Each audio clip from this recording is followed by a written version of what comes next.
하박국 말씀을 묵상하고 있습니다. 오늘 새벽까지 해서 이제 하박국 말씀을 묵상했는데요. 하박국 말씀이 어떤 말씀인지를 먼저 쭉 설명해 드리면, 하박국은 어, 남유다에서 활동하던 선지자이죠. 그래서 바벨론에 의해서 멸망하기 직전, 그리고 바벨론에 의해서 멸망하고 난 다음 그때에 활동하던 선지자입니다. 다른 소선지자와 마찬가지로 이 하박국은 이스라엘의 죄와 벌, 그리고 회복에 대한 메시지가 들어있죠. 그런데 다른 소선지자와 좀 차이점은 뭐냐면, 다른 선지서들은 하나님께서 말씀하시면 그 말씀을 대언하는 걸로 끝냈어요. 그냥 뻐꾸기와 같이, 라디오와 같이 그냥 전달자 역할을 했다면, 이 하박국은 좀 다릅니다. 하나님과 하박국이 서로 질문과 답, 대화식으로 그렇게 기록되어 있다라는 거죠. 먼저 하박국이 하나님 앞에 기도의 양식으로 질문하면 거기에 대해서 하나님께서 답을 주시고, 또 질문하면 답을 주고, 그런 문답식 그런 내용이 기록되어 있다라는 것입니다. 그래서 1장부터 보면요, 어떤 내용이냐면, 하박국이 남유다를 보니까 자기가 이스라엘 백성들이 어떤 행태를 보니까 너무 못마땅한 거예요.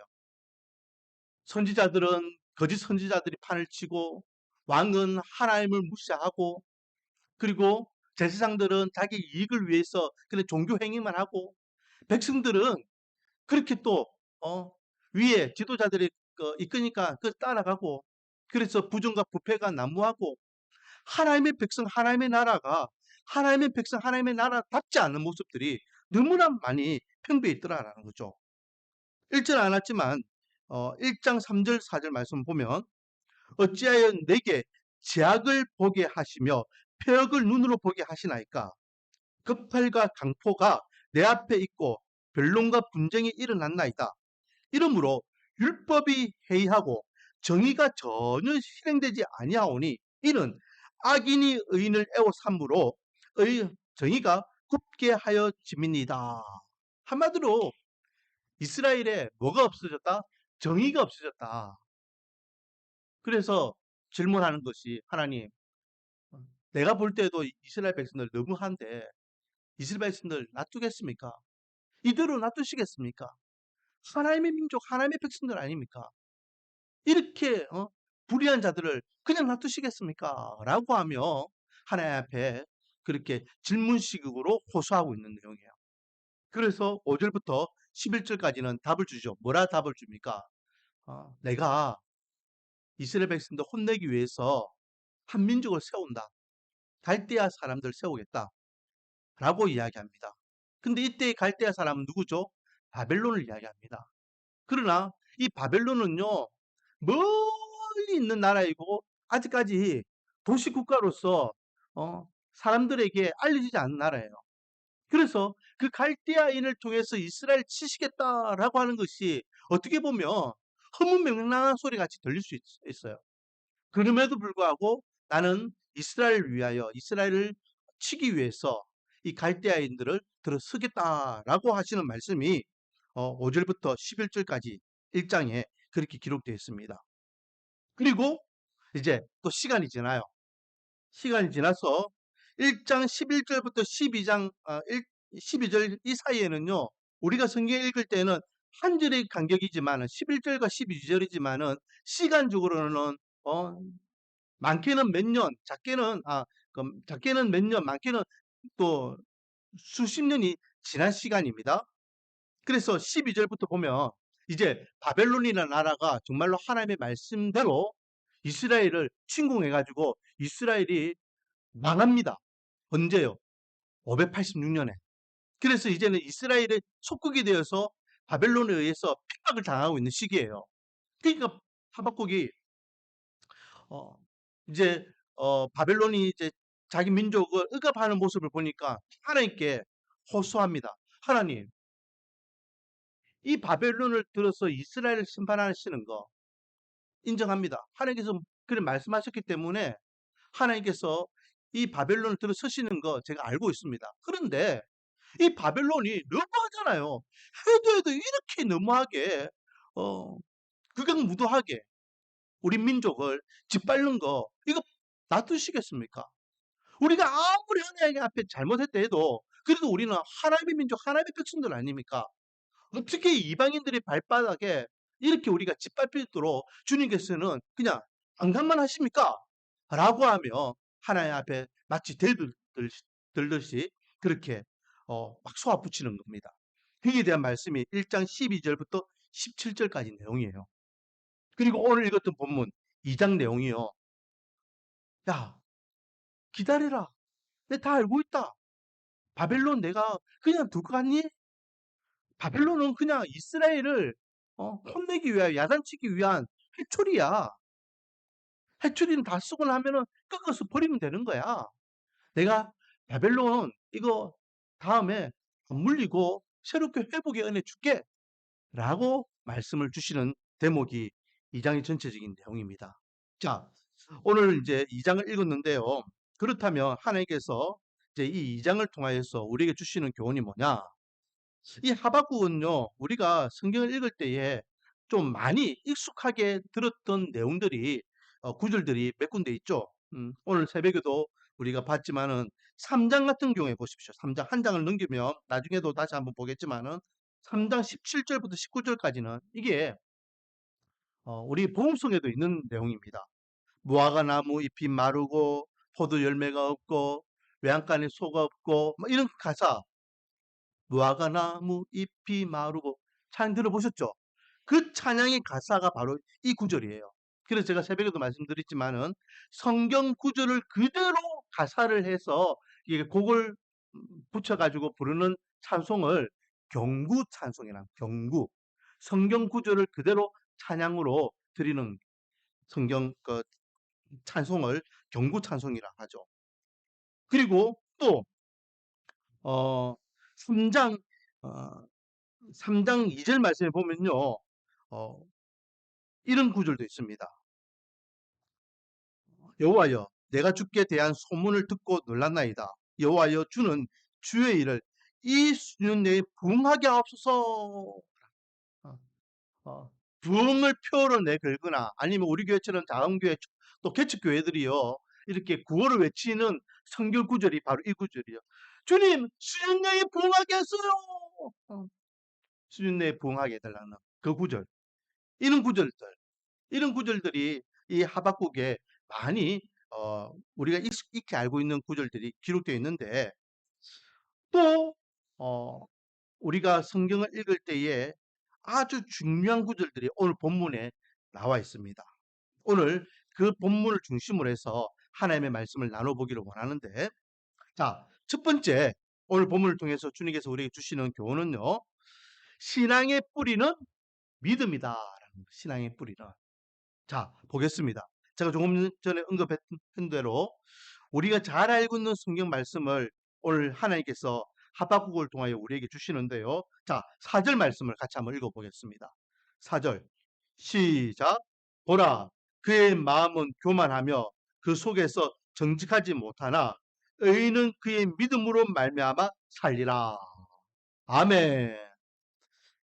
여러분 교회를 좀 다니셨거나 아니면 좀 이렇게 성경을 외우거나 좀 배웠다는 분들은 딱 눈에 들어오는 말씀이 있죠. 어떤 말씀입니까? 의인은 그 믿음으로 말미암아 살리라. 들어보셨죠? 의인은 이거를 조금 어려운 말로 이신칭이라 합니다. 믿음으로 구원받는 것을 이야기하는 거죠. 자, 이 성경 구절은요. 의인은 믿음으로 말미암아 살리라. 이 구절은 우리 신앙의 뿌리와 같습니다. 다른 말로 하면은 우리가 신앙생활하는 데 있어서 근간이 무엇이냐? 바로 믿음이라는 거예요. 그러므로 저와 여러분은 그 믿음의 신앙의 뿌리를 어디에 두고 있냐? 이 믿음이라는 뿌리를 두고 있어야 한다라는 겁니다. 믿음 없는 신앙은요, 죽은 신앙이고 가짜 신앙이고 열매가 없는 신앙입니다. 믿음. 그래서 바울 같은 경우에는 이 성경 구절을요, 신약 성경에서 많이 인용하고 있습니다. 로마서 1장 17절 말씀에도 이 구절을 인용하고 있고 갈라디아서 3장 11절 말씀에도 이 구절을 인용하고 있고 또 저는 개인적으로 히브리서를 바울이 썼다라고 저는 생각하는데, 통상적으로 이제 히브리서는 어, 그 작가 미상이라고 보통 이야기하죠. 그래서 이 히브리서 10장 38절에도 이 구절이 기록되어 있어요.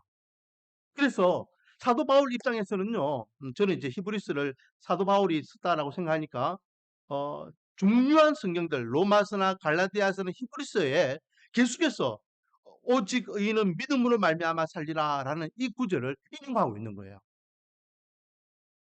그리고 한 단계 더 나가서는요, 종교 개혁을 처음 시작했던 시발점이 되었던 사건이 바로 마틴 루턴부터 시작하잖아요. 이 마틴 루턴이 원래는 천주교 신부잖아요. 그가 로마에 이제 순례를 가게 됩니다. 로마에 순례 가가지고 성당도 보고 또 이렇게 또 베드로 성당도 가고 막 이렇게 하다가 한 곳에 머물러서 그가 회심하게 되는 계기가 되는데, 그곳이 어디냐면 바로 빌라도의 계단이라는 곳이에요. 빌라도 계단. 이 빌라도의 계단은 예수님께서 빌라도에게 신문 받으실 때의 그 계단이에요. 그래서 빌라도는 저 위에 있고 예수님의 밑에서 신문을 받으십니다. 그 계단이 28개 계단이에요. 그런데 16세기에 예루살렘에 있어야 되는 그 계단을요, 이 로마로 그대로 옮겨버립니다. 그래서 로마에 로마 그 빌라도의 계단을 그대로 이제 복원해가지고 세워놔요. 그래서 성지순례 오는 사람들이 그 빌라도의 계단을 이렇게 바라보면서 그 길을 올라가요. 올라가는데 어떻게 올라갈까요? 무릎으로 올라가는, 무릎으로. 28개 계단을 무릎으로 탁 올라가면서 나 같은 자를 살려주신 하나님의 은혜. 나를 살리기 위해서 예수님께서 빌라도 앞에 신문을 당하셨구나. 그것을 되새김하면서 회심하는 마음으로 그리고 올라가는 거예요. 그렇게 올라가면서 자복하고 회개하면은 제 사함을 받는다라고 생각했다라는 거죠. 그래서 이 루터도 이왕 이제 왔으니까 자기도 다시 한번 이렇게 하나님 앞에 자복하는 마음으로 그 계단을 무릎으로 올라가는 겁니다. 그런데 처음에는 정말로 순수한 마음으로 경건한 마음으로 무릎을 다 밟고 올라가는 데에 한 중간쯤 올라가 본다가 생각하는 거예요. 야, 이 무릎으로 이 계단을 올라간다 해서 내 제사함이 정말로 사라지는 건가? 회의가 느껴지는 거예요. 내가 보여달라면 보여줘야 되는데 벌써 보여주네. 어. 이 계단이 이 계단. 지금도 로마에 있어요. 이 계단. 지금 사람들이요 무릎으로 올라가는 거예요. 지금 무릎으로. 음. 그래서 어, 루터가 생각을 하는 겁니다. 야, 이렇게 무릎으로 이렇게 그 고통스럽게 올라간 데서 내가 제가 사함 받는 건가? 그러면서 떠올렸던 말씀이 로마서 1장 17절 말씀. 오직 의인은 믿음으로 말미암아 산다. 아니다. 내가 사는 것은 믿음으로 살아나는 것이고 내가 구원받는 것은 믿음으로 제사함을 받는 것이지, 계단 이거 백날 천날 올라간다고 해가지고 내가 제사함을 받고 구원받는 거 아니다. 그리고 그 자리에서 일어나가지고 무릎 툭툭 털고 내려왔다는 거 아닙니까? 그리고 바로 뭐 합니까? 어, 조항문을 씁니다. 99개 조항문을 써서 이거 내가 이런 질문이 있으니까 로마 교황청은 여기에 대해서 답하시오라고 하며 이렇게 어, 벽보를 붙이게 되죠. 그것이 종교개혁의 시발점이 되는 거예요. 여러분, 이 의인은 오직 의인은 믿음으로 말미암아 살리라, 이 구절이 우리에게는요 신앙의 뿌리와 같이 아주 중요한 구절입니다. 여러분의 신앙생활에 있어서의 근간은 어디에 있습니까? 바로 믿음이 그 신앙생활의 근간이 되기를 원합니다. 다른 것이 우리 믿음 생활을 하는 데 있어서 기준이 되면 안 돼요. 그렇다면 그 믿음은 무엇에 대한 믿음이냐? 무엇을 믿는 것이 신앙생활의 뿌리가 되어야 되냐? 바로 저와 여러분이 믿는 하나님을 향한 믿음, 그리고 그 하나님께서 우리에게 약속한 약속의 말씀에 대한 믿음, 그 믿음이 우리가 신앙생활 하는 데 있어서 뿌리가 되어야 될 줄 믿습니다. 자, 오늘 본문을 보십시오. 오늘 본문에 보니까요. 3절 말씀 같이 한번 읽어보겠습니다. 시작. 이 묵시는 정한 때가 있나니 그 종말이 속히 이르겠고 결코 거짓되지 아니하리라. 비록 더딜지라도 기다리라. 지체되지 않고 반드시 응하리라. 아멘. 그 앞에 1절 말씀은 이 내용이죠. 자기가 1장 12절부터 17절까지 하나님 이 바벨론 이대로 두시겠습니까? 라고 기도했잖아요. 그래서 1절이 이제 그 내용입니다. 하나님께서 나에게 뭐라 하시는지 내가 한번 들어보겠다. 그래서 높은 파수꾼이 있는 곳에 가가지고 이제 들어보겠다라고 하면서 좀 금방지게 팔짱 끼면서 하나님 뭐라 하시는지 한번 말씀해 보세요. 이거예요.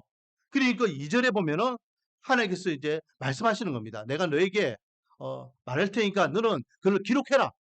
그래서 누구든지 달려가면서도 그것을 볼 수 있도록 그것을 새겨라. 라는 겁니다. 그리고 이제 3절 말씀이 이제 하나님께서 이제 말씀하시는 내용이죠. 묵시라는 것은요, 다른 말로 하면은 말씀이라는 거예요, 말씀. 앞으로 될 것을 내가 너에게 보여주겠다. 이 말이겠죠. 그리고 그 말씀의 내용이 뭡니까? 정한 때가 되면 속히 이루어지겠다라고 하면서 더딜지라도 반드시 어떻게 된다? 응하리라. 하나님의 말씀이 조금 내 생각보다는 늦게 이루어지는 것 같지만은 언젠가 반드시 이루어진다라고 말씀하시고 계십니다. 그리고 5절부터 쭉 보면요. 이 바벨론에 대해서 이야기하죠. 이 바벨론이 지금은 나라와 민족을 정복해가지고 막 즐거워하고 기뻐하고 또 막 그러지만은 결국은 자기들이 정복한 나라와 민족들로부터 오히려 자기들이 이렇게 조롱거리가 되고 멸시거리가 되면서 나라가 망하게 될 것이다. 라고 예언적으로 말씀하시는 내용이 금방 읽었던 말씀 11절까지 내용이에요. 자, 결국은 하나님께서요, 이 바벨론에 대한 심판을 말씀하고 계시고, 이 말씀은 반드시 이루어질 것을 말씀하고 계십니다. 이거는 예예요, 예. 역사적으로 바벨론은 정말로 하나님께서 말씀하신 대로 망하게 됩니다. 메대와 바사에 의해서 망하게 되고, 역사에서 바벨론이 나라는 없어지게 되죠. 하나님께서 이렇게 바벨론이라는 한 나라를 통해서 내가 이 나라를 어떻게 하는지 한번 봐봐.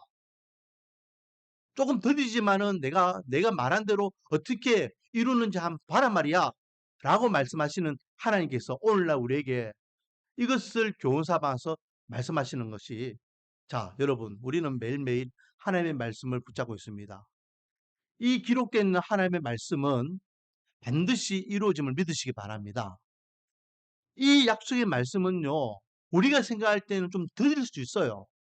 내가 생각할 때는 지금 당장 급할 때에 지금 당장 하나님께서 뭔가 이렇게 응답해 주시고 역사해 주시고 또 말씀해 주시기를 원하는데 그러나 기다려 내 때가 되면 다 이루어질 거야 라고 말씀하시는 겁니다. 그러므로 우리는 하나님을 신뢰하고 하나님의 약속의 말씀을 신뢰해야 될 줄 믿습니다. 제가요 작년 말하고 올 초에 조금 힘들었어요. 뭐가 힘들었냐면은 음, 작년 말에는 10월 달에는 제 친구가 먼저 하나님의 품에 갔고 올해는 또 우리 교회 성도님 한남 지사님이 하나님의 품에 갔잖아요. 그때에 우리 친구도 마찬가지이고 우리 지사님도 마찬가지이고 어 이게 어 좀 안 좋은 상태였기 때문에 제가 하나님 앞에 얼마나 간절하게 기도했겠습니까? 누님들한테 누님, 우리 끝까지 기도해 봅시다. 하나님께서는 분명히 우리에게 은혜를 주실 겁니다.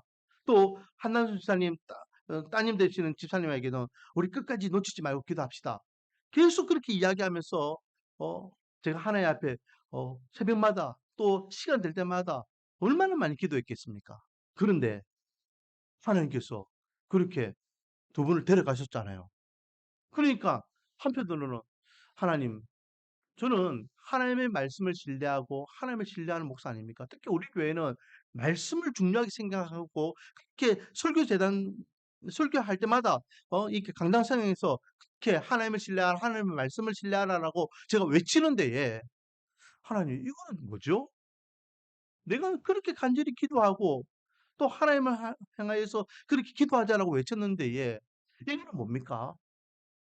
그러면서 조금 어 기도에 대한 두려움, 하나님의 말씀을 붙잡고 기도하는 것이 조금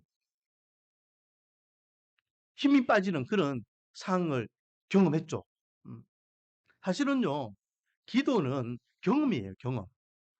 내가 기도할 때마다 응답받는 것이 계속해서 많아지고 쌓이기 시작하면은 힘이 납니다. 그 용기도 생겨요. 그런데 기도에 대해서 자꾸만 뭔가 안 들어주고 이루어지지 않으면 힘 빠질 수밖에 없고 믿음도 점점 흔들릴 수밖에 없어요. 제가 저번에 이야기했잖아요. 제가 고등학교 때에 음 중고등부 연합수련회 갔는데 둘째 날 밤에 그렇게 많은 10,000명이 넘는 젊은 아이들이 모여 가지고 예배를 준비하고 있는데 하늘에 먹구름이 꽉 끼어 가지고 또 앞에 진행하는 사람이 "오늘 밤에 이 도교산에 비가 많이 온다고 합니다. 우리 이 밤에 비가 오면은 이 예배를 못 드리니까 하나님 앞에 같이 기도합시다."라고 이야기해서 제가 그때 정말로 간절히 기도하니까 하나님께서 구름을 딱 이렇게 거두시고 우리가 예배드리는 그 시간만큼은 비를 내리지 않았다. 그것이 어릴 적에 저에게는 신선한 충격이 되고 또 경험이 되어 가지고 전도사 생활할 때 또 부교육자 생활할 때에 어 제가 그것을 당당하게 외쳤고 그리고 수련회 가거나 할 때에 막 비바람이 몰아치고 태풍이 온다 하면은 "걱정하지 마라. 내가 하나님께 기도하면 하나님께서 이 날씨 우리에게 은혜를 주실 것이다." 그래 가지고 막 이렇게 그런 경험들이 있다라고 이야기했잖아요. 날씨에 대해서는 정말로 그런 기도가 쌓이고 하니까 용기가 생겨 가지고 성도님들에게 "걱정하지 마세요. 하나님께 우리에게 은혜 주신다면 이 구름 물러가게 하실 겁니다." 그런데 이분 같은 경우에는 제가 두 번이나 연달아 그렇게 일을 당하니까 '이거는 뭐지? 하나님께서 건강에 대한 문제 이런 이 문제는 내 기도를 안 들어 주시는가?' 조금 힘이 빠지더라는 겁니다. 그런데 얼마 전에 또 어떤 성도님이 좀 안 좋은 일이 좀 위급하다라는 이야기를 듣고 저한테 어 어떻게 연락이 돼 가지고 제가 만났습니다. 만나 가지고 어 수술을 해야 되는데 수술을 하면은 못 깨어날 수 있다. 병원을 3 군데를 갔는데 똑같은 내용이에요. 그래서 이제 마지막 심정으로 "목사님이 찾아왔습니다." 하고 저하고 이제 한참 이야기하고 제가 기도를 해 드렸어요. 그리고 그다음 주에 어 수술을 했는데 정말로 수술이 잘 되었다. 그리고 또 그다음 주에 또 제가 수술 이후의 경과가 어떻게 되는지 좀 물어보니까 또 잘 되었다. 이번 주에도 제가 또 통화할 시간이 있어가 또 통화하니까 목사님 덕분에 수술 잘 되었고 목사님 기도해 주셔 가지고 이렇게 또 재활도 잘 되고 있습니다. 조만간에 교회 찾아가겠습니다."라고 이야기를 했어요. 그러니까 제가 다시 이제 좀 힘은 얻는 겁니다. '아 내가 예전에 힘 빠졌던 것을 하나님께서 다시 똑같은 케이스를 가지고 다시 힘을 주시는구나.' 하나님을 향한 이 믿음. 여러분 우리는요 늘 변덕스러워요. 잘 될 때는 '아 내 믿음 하나님께서 나와 함께 하시는구나. 내 기도는 들어 주시는구나.' 또 안 될 때는 '하나님께서는 내 기도는 안 들어 주시는가? 좀 나는 좀 아닌가? 다른 사람은 다 들어 줘도 내 기도는 예외인가?' 항상 우리는요 변덕스럽게 우리 믿음이 왔다 갔다 합니다. 그러나 중요한 것은 하나님도 마찬가지시고 하나님의 말씀도 마찬가지입니다. 불변이에요. 내 마음이 오락가락할 뿐이지 하나님은 변함이 없이 늘 한결같이 그렇게 계시고 그렇게 말씀하시는 분임을 믿으시기 바랍니다. 우리 믿음의 근간은요. 신앙생활의 근간은 이 믿음이라는 것에 있습니다. 어떤 환경과 어떤 역경 가운데서도 흔들리지 않는 믿음의 소유자가 되기를 주님의 이름으로 축원드립니다. 그래서 두 번째 오늘 본문을 통해 우리에게 주시는 교훈은요. 믿는다면 뒤돌아보지 말자는 겁니다. 믿는다면 오직 하나님만 바라보며 하나님의 말씀을 바라보며 달려가지 뒤돌아보지 말자는 거예요. 제가 아까 전에 언급했던 히브리서 10장 38절 39절 말씀을 한번 제가 보겠습니다. 거기 보면요. 나의 의인은 믿음으로 말미암아 살리라. 또한 뒤로 물러가며 내 마음이 그를 기뻐하지 아니하리라 하셨느니라. 우리는 뒤로 물러가 멸망할 자가 아니요 오직 영혼을 구원함에 이르는 믿음을 가진 자니라. 아멘. 믿음으로 말미암아 사는 자는 뭐 하지 않는다? 뒤로 물러가지 않는다. 뒤로 물러가서 우리를 구원해 주신 그분의 마음을 기뻐하지 않도록 하지 않는다. 구원받은 하나님의 백성들은 물러가가지고 멸망하는 자가 아니라 믿음으로 그것을 이기는 자다라고 말씀하는 것입니다. 그렇죠. 현실적으로는요. 하나님은 안 보이셔요. 말씀은 교회에서 말씀을 들을 때는 말씀의 은혜가 있고 또 읽을 때나 들을 때는 뭔가 이렇게 힘이 되는 것 같지만 막상 현실적인 삶을 살아갈 때는 말씀은 온데간데 없고 생각도 안 나잖아요. 단지 내 앞에 지금 당하고 있는 이 현실적인 문제가 더 급한 문제이고 더 중요한 문제이고 그 문제가 더 나에게는 와닿는 문제이기 때문에 언제든지 우리는 하나님을 등지고 뒤로 물러설 수밖에 없고 뒤돌아설 수밖에 없는 것이 우리의 모습입니다. 그러니까 죽은 사람이 한 명 있죠. 바로 롯의 아내잖아요. 소돔과 고모라를 심판하시겠다라고 하실 때에 하나님께서 아브라함을 기억해서 이 롯의 가정을 구원하기 위해서 천사 2명을 보냅니다. 그래서 천사가 양손으로 한 사람씩 데리고 나오죠. 한 손에는 롯, 한 손에는 롯의 아내, 또 다른 천사는 한 손에 양손에 두 딸을 데리고 이 4명을 구원해서 데리고 나옵니다. 그런데 나올 때에 하나님께서 이 4가족에게 주의사항을 주죠. 어떤 주의사항을 줍니까? 뒤돌아보지 마라 했습니다. 뒤돌아보면 큰일 나. 너희들이 나올 때에 어쨌든 하고 와. 라고 하는데 이 4사람이 그렇게 천사들에 의해서 나오면서 이 롯의 아내가 뒤에서 뭔가 소리가 막 들리는 거예요. 하늘에서 불황이 막 음, 불과 유황들이 막 떨어지고 하나님의 심판이 불심판이 일어나니까 뭔가 이렇게 막 떨어지고 하니까 어, 때로는 무섭고 때로는 궁금하고 그곳에 두고 온 물건이에요. 좀 미련이 남고 그래서 뒤돌아봤어. 뒤돌아보니까 어떻게 됐어? 그 즉시 소금 기둥이 되어버렸어요. 창세기 19장 26절 말씀. 롯의 아내는 뒤를 돌아보므로 소금 기둥이 되었더라. 하나님의 말씀을 의지하는 믿음의 사람은 뒤돌아보는 게 아니에요. 오직 하나님만 바라보며 하나님의 말씀만을 바라보며 직진하면 되는 걸 믿으시기 바랍니다. 그러면 하나님께서 책임져 주실 겁니다. 그런데 자꾸만 우리는요, 뒤돌아봐요. 걱정하고 근심하고 미련을 두고 자꾸만 인간적인 마음이 앞서가지고 뒤돌아보게 됩니다. 뒤돌아본다는 것은 하나님을 등지는 것이고 하나님의 말씀을 불신하는 것이에요. 사랑하는 성도님 여러분, 믿음의 사람은 하나님의 약속의 말씀을 붙잡고 하나님을 신뢰하며 살아가는 것이고 그것이 신앙의 뿌리입니다. 그러므로 하나님께서 우리에게 말씀하고 계시고 그 말씀하시는 하나님을 끝까지 의심하지 않고 신뢰할 수 있는 저와 여러분이 되기를 소망합니다.